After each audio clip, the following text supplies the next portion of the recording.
Me and my team member Pritam Das is here.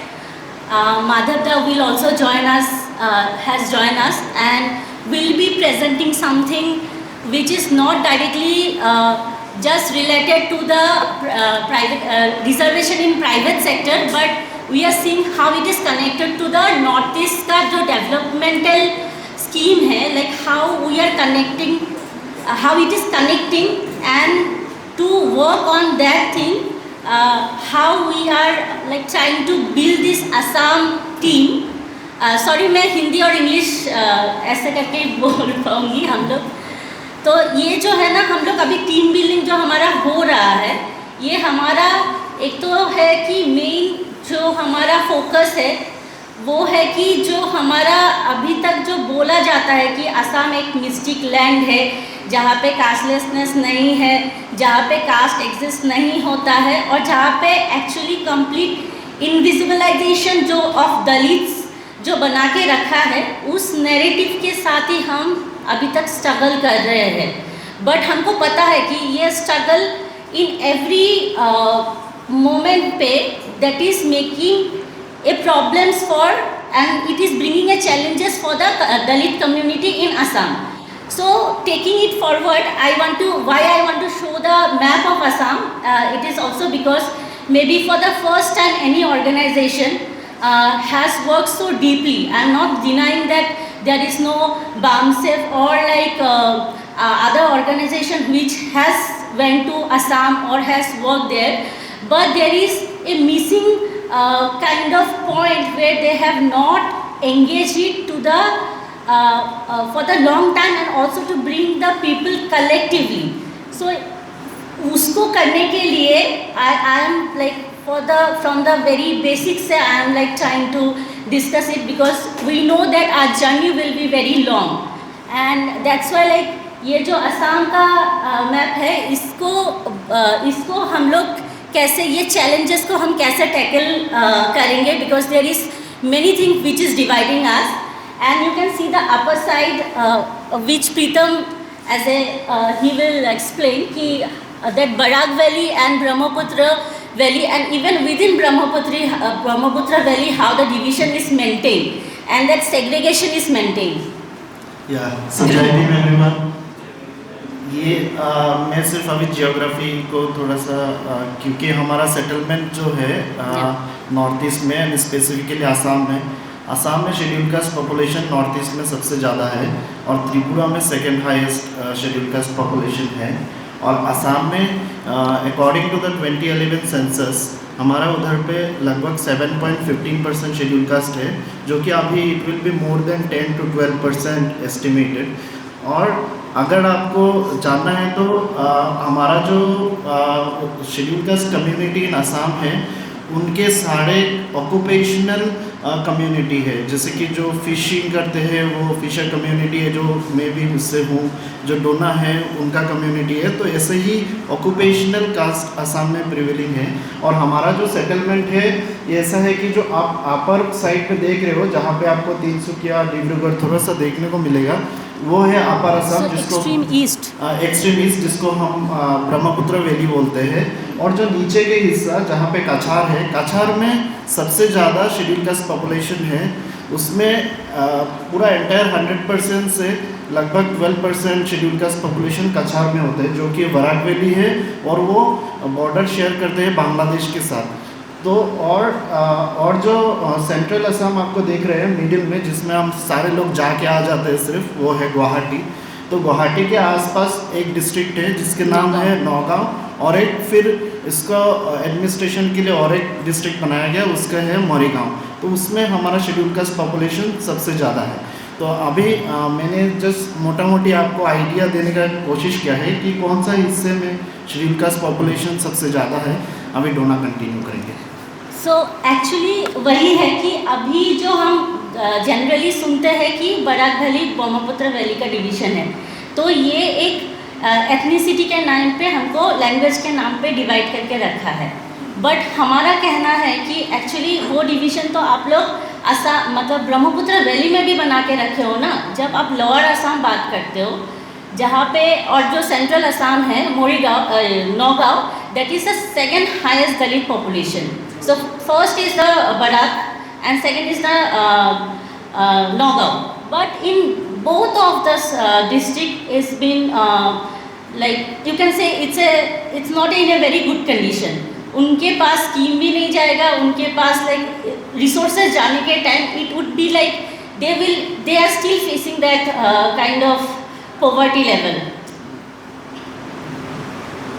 So yeah, like that's why we thought like even when we are talking about Assam, it should not be limited to only Assam, because we can see like Assam is the gateway of Northeast, and like Assam, Tripura is also a very important place, and we can see like Tripura, Manipur also has SC category and SC reservation, unlike Nagaland, Tripura, Nagaland, Meghalaya, Mizoram and Arunachal Pradesh.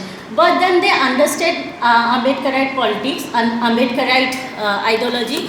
Why? Because they have equally faced, if not equally in that sense that caste-based,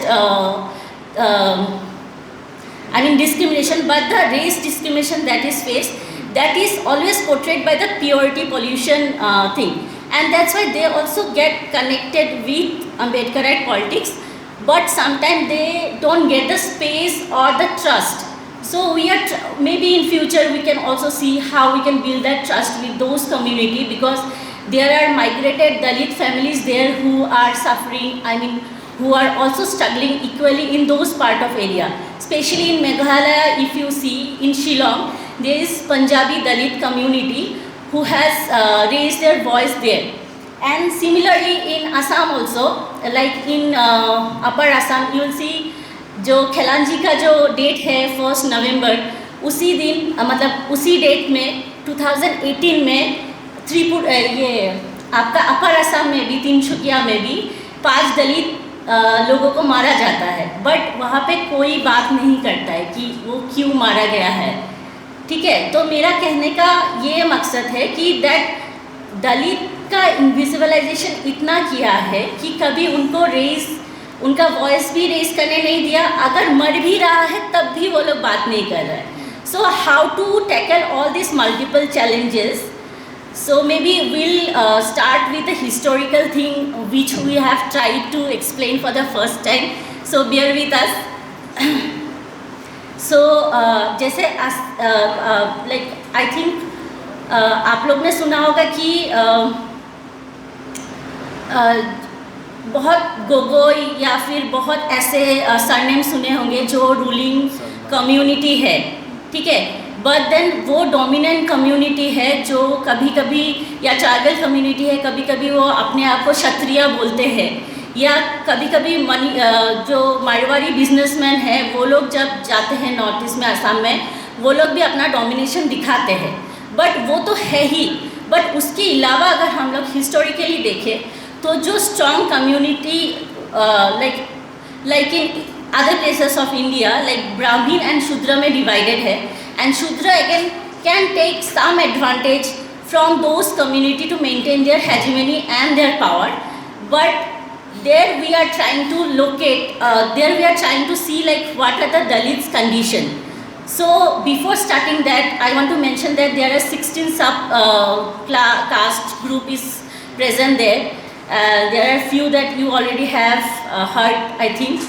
जैसे कोइबोट तो है, they are the fishing community. But like कुछ assertion हुआ है historical जहाँ पे they become the जालुआ कोइबोट्टो से हलुआ कोइबोट्टो हुआ. Jalua means the fisher community Koibotto, but Halua ने assertion करके they become the farmer labor Koibotto, and then you will find Nomoshudro. But I want to again burst the bubble that it is not only Bengali Nomoshudro that we will see, but उन लोग ने ethnicity के नाम पे ऐसा दिखा के रखा है कि ओनली बंगाली नमोशूद्रस आते हैं, which is not completely true.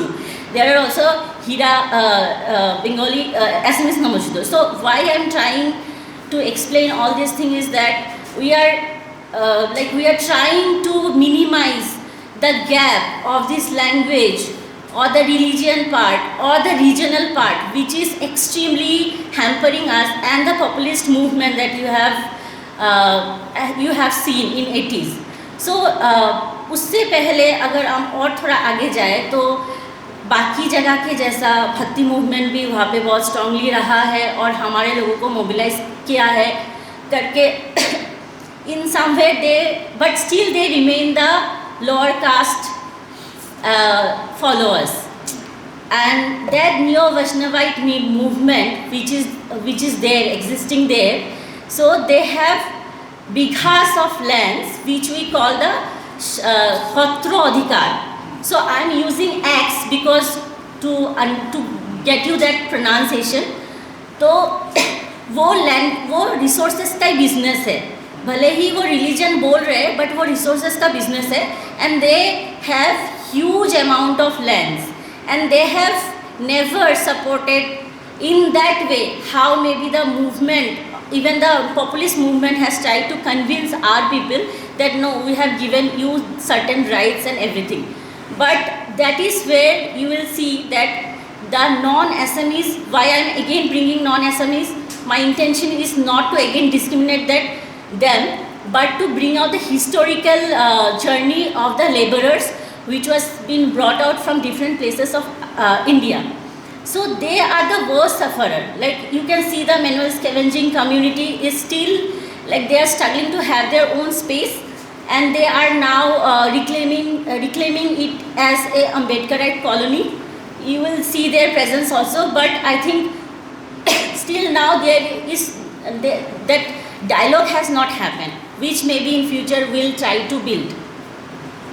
Yeah, now can you go with the ownership and let's press this side.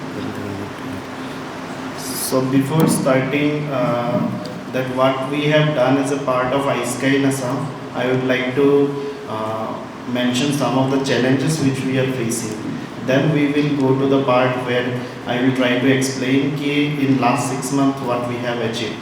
But before that, one nudge to everybody कि जब हम लोग असम तक पहुँचे तब खाली भी हो चुका है बहुत सीटें, तो मैं चाहूँगा कि आप साथी लोगों को बुलाएं अंदर, क्योंकि जब भी हम लोग ऐसा डिस्कशंस करते हैं तो नॉर्थ ईस्ट तो छूटता है, साथ में नॉर्थ ईस्ट के दलित और भी ज़्यादा छूट जाते हैं, क्योंकि इसीलिए आप लोगों ने होगा कि मेरे जैसा इंसान या डोना जैसा इंसान नॉर्थ ईस्ट में इमेजिन नहीं किया होगा, जो काले दिखते हैं थोड़ा सा, क्योंकि हमारा भी एक ऐसा परसेप्शन होता है कि नॉर्थ ईस्ट से होंगे तो देखने से तो ऐसा ही होगा शायद से, तो ये भी एक परसेप्शन हमारे अंदर में बिल्ड हो गया है। क्योंकि मैं भी जब जाता हूँ सेंट्रल यूनिवर्सिटीज़ में पढ़ने गया था तो मेरे को देख के कोई रिकॉग्नाइज नहीं करता था, तुम क्या बिहारी हो क्या, इससे पूछते थे। उनको नहीं पता है कि असम में सालों सालों से फ्रॉम जनरेशंस हमारे कम्युनिटी ने फिशिंग किया है, उसी कम्युनिटी ने कॉलोनियल रूलर्स को इधर से उधर बोट में घुमाया है, यही कम्युनिटी ने जो आहूम ने 3 बार मुग़ल को हराया उसमें नौसेना का रूप में कंट्रीब्यूशन किया है, तो ये सारा चीज़ें कहीं पे भी रिकॉर्डेड नहीं है। तो ये मैं बोलना चाहूँगा कि ये जो फ्रेगमेंटेड एससी ग्रुप्स है हमारा इधर पे, ये काफ़ी सारे पॉपुलिस्ट मूवमेंट की वजह से हमें कभी भी इकट्ठा होने नहीं दिया गया है। तो ये एक हमारे लिए सबसे बड़ा चैलेंज है कि हमारे खुद के कम्युनिटी के अंदर हम लड़ाई झगड़ा और ये चलते रहते हैं कि तुम ऊपर हो तुम नीचे हो, ये हमको सीख ही मिला है उनसे। ये हमारा एक चैलेंज है। और है रीजनल डिफरेंस। अभी रीजनल डिफरेंस आप सभी लोग आपके काम के संदर्भ में, रिसर्च के संदर्भ में नॉर्थ ईस्ट तो जाते होंगे या नॉर्थ ईस्ट के बारे में पढ़ते होंगे, पर नॉर्थ ईस्ट में जो रीजनल डिफरेंसेस है बिटवीन वैलीज़ वो काफ़ी स्ट्रॉन्ग बनाया गया है बाय द पॉपुलिस्ट मूवमेंट, और उसकी वजह से इलेक्ट्रल फ़ायदा उनको लॉन्ग टर्म में मिल रहा है एंड ये मिलते ही जाएंगे। एंड दिस इज़ समथिंग जो इसके वजह से क्या हो गया, हमारा जो बजट एलोकेशन है वो with time it has decrease to a lowest level. अभी हमारे इस बार का जो असेंबली बजट था, ये असेंबली बजट में शेड्यूल कास्ट वर्ड भी नहीं था, ये लास्ट असम का जो असेंबली में बजट है स्टेट बजट। और lack of awareness on SC/ST atrocities act, मतलब हमारे अगर आप कहीं पे रिपोर्ट्स में पढ़ने का कोशिश करोगे कि कितना केसेस रजिस्टर हुआ है आसाम में SC/ST एट्रोसिटीज़ एक्ट के अंदर, तो आपको शायद से कोई केस नहीं मिलेगा जो रजिस्टर हुआ है। लेक ऑफ रिसर्च इंस्टीट्यूशन, ये 1990s में, इससे पहले जो भी रिसर्च हुआ था, एक किताब है the socio economic condition of Kaibarta community, वो हुआ था 1902 में। इसके बाद से शेड्यूल कास्ट कम्युनिटी के ऊपर कोई भी रिसर्च नहीं हुआ है। या and complete absence of counter culture, जो कि हमारे इधर पे इसी वजह से हम लोग जो नवा वैष्णव मूवमेंट में जो बोला जाता है, रोमांटिसाइजेशन होता है बहुत ज़्यादा आसाम के बारे में, कि उधर पे शंकर देव ने कास्टलेस सोसाइटी बना दिया, दलित लोगों के लिए भी एंट्री थ्रू टेम्पल कर दिया, पर उधर पे सत्राधिकार जो होता है वो उनके पास ही होता है, और उसका जो पॉलिटिकल इकोनॉमी है वो इतना स्ट्रक्चर्ड है कि हमेशा से वो ब्राह्मण लोगों के पास ही लैंड रहेंगे, और थोड़ा थोड़ा वो देते रहेंगे ओबीसी लोगों को, वो हमें मार के शांत रखने के लिए। मैं थोड़ा सा हार्श हो गया मेरे वर्ड में। तो सेकंड चैलेंजेस जो है ये डोना। सो एक्चुअली ये मैं थोड़ा और ये बोलना चाहूँगी कि ये लास्ट स्लाइड से, कि ये जो SC/ST एट्रोसिटी एक्ट का जो है प्रोविज़न, ये रिकॉग्नाइज ही नहीं किया है असम में, और अगर कोई कंप्लेंट भी कर रहा है, इवन पुलिस भी बोलेगा हमारा तो कास्ट ही नहीं है तो कैसे आते हो, मतलब उनका उस लेवल पे है। तो इसीलिए मैं क्यों ये बार फिर से मैंने रिपीट किया, बिकॉज वो जो तिनसुकिया का एग्जांपल दिया, NRC के टाइम पे का एग्जांपल दिया, वो जो 5 लोग मरे हैं, 5 ही दलित थे। Okay, so as you can understand कि ये जो इश्यूज है land, labour and this language, इससे क्या होता है कि okay we got education, but it would always be a cheap education, it would be a low quality education where may be in one classroom you will see 4 or 5 classes happening. Okay, in that situation how can you like expect कि कोई knowledge बनेगा, community का कोई understanding उस level पे बनेगा, मतलब अगर government ही ऐसा कर रहा है। So there we see कि this lack of community spaces and institution is one of the biggest challenges for us to bring the community voice. And that's why like this consciousness like discrimination हो रहा है, but that वो discrimination को हम overcome, मतलब उसको रोक सकते हैं, और उसको ओवरकम करके वी कैन बिल्ड एक लाइक बेटर लाइफ। वो अभी भी मोर देन 50% वो मिसिंग है। सो जो आप सक्सेसफुल स्टोरी सुनते हो, 1, 2, 30% जो भी सुनते हो, that is always like it's a individual kind of story. So that's why like we feel कि आइस्का could play a very important role, because as an organization, as a movement, it is giving us that guidance, and we'll require that kind of guidance always, that intervention. And that's why like I'll not go directly to the intra-community relation, because we have enough spoken about differences. State का भी बोला है, intra का भी बोला है, बहुत differences हमको सुना के हमको सोशल आइसोलेशन, जोग्राफिकल आइसोलेशन से रखा है। अभी we are just trying to break that. So but the main challenges which may be we also have to speak more and more about, and we have to think about it, like how they are manipulating the roster system in education, in employment, and like it is done by the fake certificate also.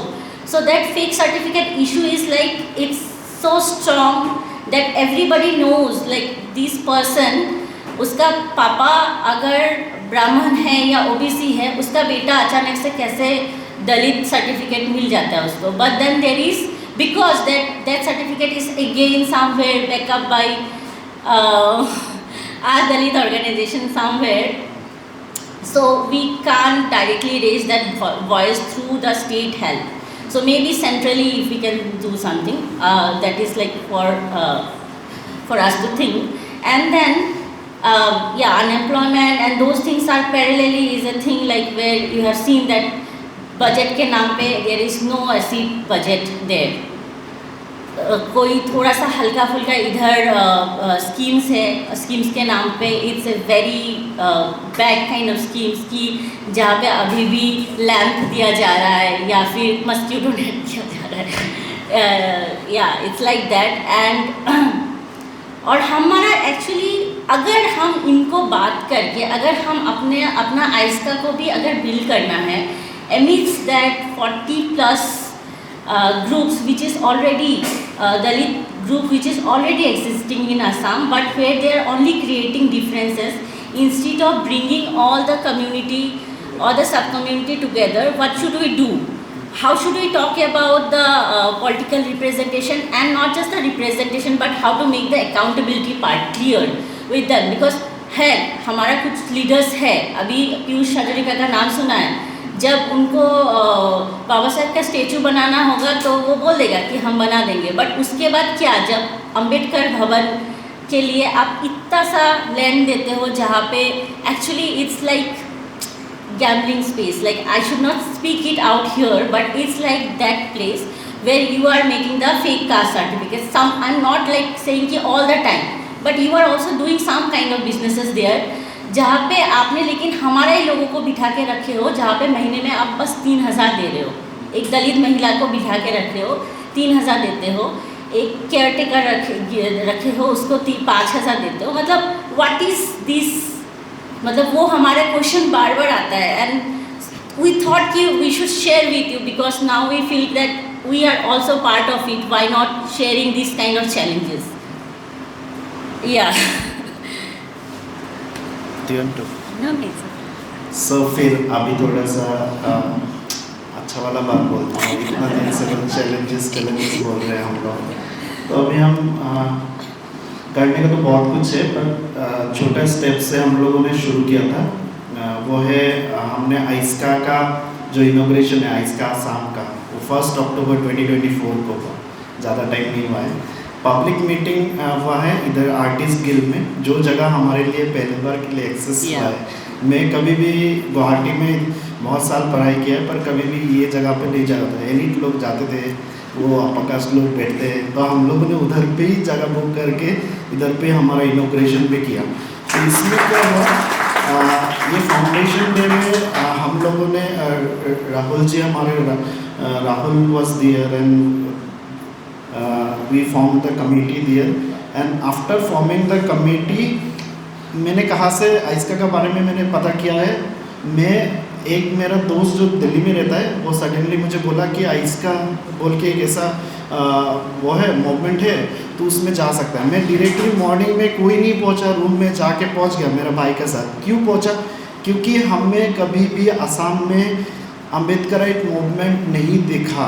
और मैं जब central university of Gujarat 2020 में Covid का time में, उस समय में masters कर रहा था, उस समय में भी मैं उधर पे जाके देखा कि हमारा जो कम्युनिटी के बॉन्डिंग है, सॉलिडरिटी है, वो कितना वीक है इन टर्म्स ऑफ, उनको पता ही नहीं होता है कि नॉर्थ ईस्ट में असम में Dalit population is there and they are suffering a lot. तो मैंने सोचा कि आइस्का में जाएंगे और उधर पे भी असर्ट करेंगे कि आप लोग अगर सोशल जस्टिस के बारे में बोल रहे हो, तो नॉर्थ ईस्ट के दलित जो सबसे ज़्यादा सफ़रर्स है इसमें, जो सबसे पेरिफेरियल रीजन में रहते हैं, जहाँ पे मूवमेंट कुछ है ही नहीं अभी तक, तो उसमें वो चैलेंज क्यों नहीं लेंगे.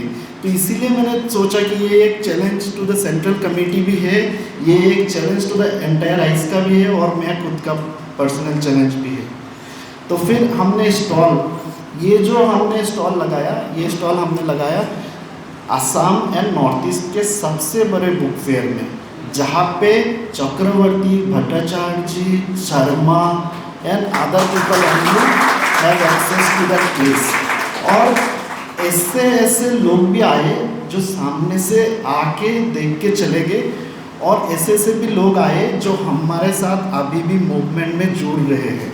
तो ये हमारा पहला इनिशिएटिव था, जिसमें हमने ये जो बुक फेयर होता है असम में, ये बुक फेयर में एक स्टॉल लेने के लिए 15,000 रुपया चाहिए, और 16,000 रुपीज़ चाहिए. और ये हमारे पास नहीं थे, हमारे पास किताब नहीं थे कि हम कहाँ से किताब लाए. बट फाइनली हमने ये रजिस्ट्रेशन फ़ीस भी दिए, और साथ में 50,000 प्लस रुपीज़ क्राउड फंडिंग भी किए, जिसमें ऑल ओवर इंडिया में लोगों ने हमें मदद किया, और हमने मोर देन 300 बुक्स लाए, जिसमें सहमत भाई का भी बुक था. और उसमें हमको इतना अच्छा रिस्पॉन्स मिला कि बाकी जो हमको पता था कि this is nothing in front of the struggle which we are facing, but हमें ये भी पता था कि इससे हम लोग बिल्ड करना शुरू करेंगे. जो भी हमारा इंस्टीट्यूशंस में जो लोग पढ़ रहे हैं, वो लोग विज़िट करेंगे ये बुक फेयर में, तो उनसे हम कनेक्ट करेंगे इसका थ्रू से.